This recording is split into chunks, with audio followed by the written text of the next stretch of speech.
Shalom anak-anak, apa kabar?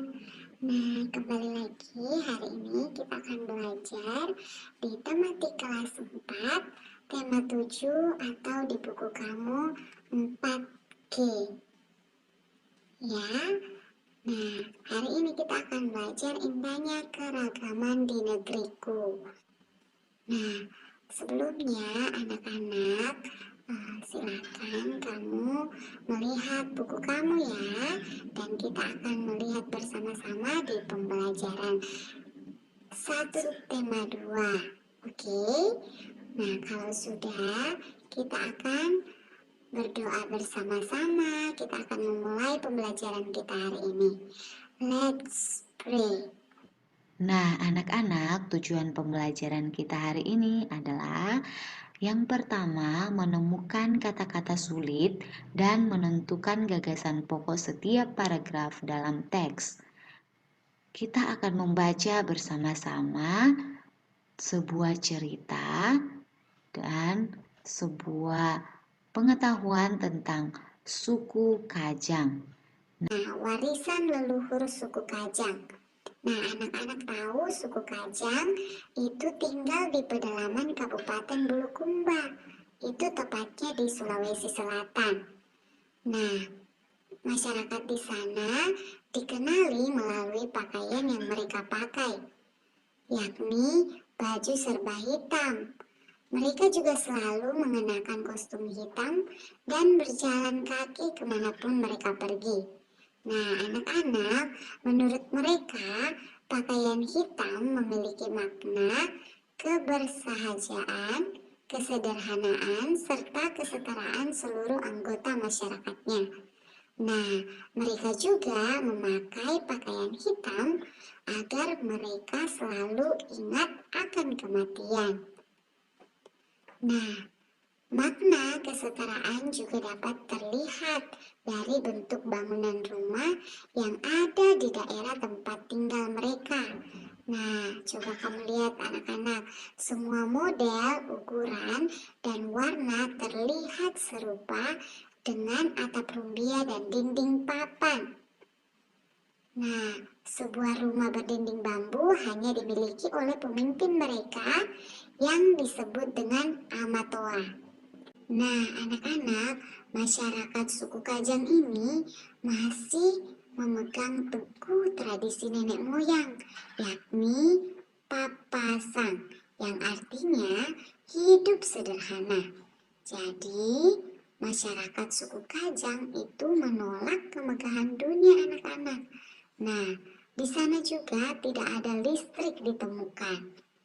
Nah, masyarakat suku Kajang itu akan menolak kehadiran listrik di daerah mereka. Nah, menurut mereka anak-anak, listrik merupakan bagian dari bentuk kemewahan dunia, sehingga mereka tidak menggunakan peralatan elektronik apapun, karena bagi mereka modernisasi dapat menghalangi hubungan dengan para leluhur. Nah, jadi di sana itu masih belum menggunakan listrik anak-anak dan mereka menolak kalau ada listrik yang didatangkan dari kota atau dari tempat-tempat lain. Mereka masih menolak adanya listrik. Seperti itu anak-anak. Nah, kemudian suku Kajang itu terbagi atas dua, yakni suku Kajang Dalam yang tinggalnya di Dusun Benteng dan suku Kajang Luar itu sudah tersebar di 7 desa di Bulukumba anak-anak.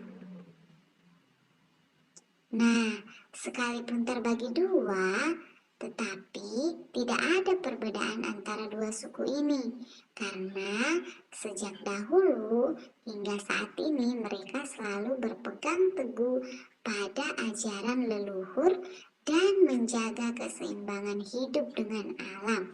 Jadi mereka masih sangat bergantung pada alam dan tidak terlalu terpengaruh dengan masa-masa kini atau zaman yang semakin baru mereka tidak terlalu terpengaruh dengan hal-hal itu anak-anak. Nah, setelah kamu membaca warisan leluhur suku Kajang, kita akan menemukan kata-kata sulit. Nah, anak-anak, coba kamu lihat, adakah kata-kata sulit yang terdapat pada teks yang sudah kamu baca? Nah, kalau ada, kita akan cari bersama-sama maknanya ya. Nah, ini. Nah, Miss contohkan ya. Ini ada beberapa kata sulit. Yang pertama, sorban. Nah, sorban itu artinya ikat kepala atau tutup kepala yang lebar. Nah, di dalam cerita tadi berarti ikat kepala atau tutup kepala yang lebar ini dipakai oleh orang-orang yang ada di suku Kajang. Kemudian rumbia, ada namanya rumbia. Nah, rumbia ini adalah palem yang hidup atau tumbuh di rawa-rawa dan daunnya dapat dibuat atap. Itulah yang menjadi atap di rumah masyarakat Kajang, masyarakat suku Kajang ya. Dan yang ketiga itu modernisasi. Kita modernisasi itu kata sulit ya anak-anak ya. Nah, modernisasi itu apa? Itu proses pergeseran sikap dan mentalitas sebagai warga masyarakat untuk dapat hidup sesuai tuntutan masa kini. Nah, karena tadi suku Kajang tidak menerima modernisasi, jadi mereka tidak mau hidup dengan tuntutan yang ada saat ini. Mereka tetap mengikuti kehidupan leluhur mereka. Nah, kemudian yang keempat, kita menemukan peralatan elektronik. Nah, peralatan elektronik artinya peralatan yang bekerja menggunakan listrik anak-anak. Dan yang terakhir kita menemukan ada namanya tradisi atau kebiasaan turun-temurun yang masih dijalankan oleh masyarakat. Nah, tradisinya tadi ada ya, tradisi yang dijalankan oleh suku Kajang.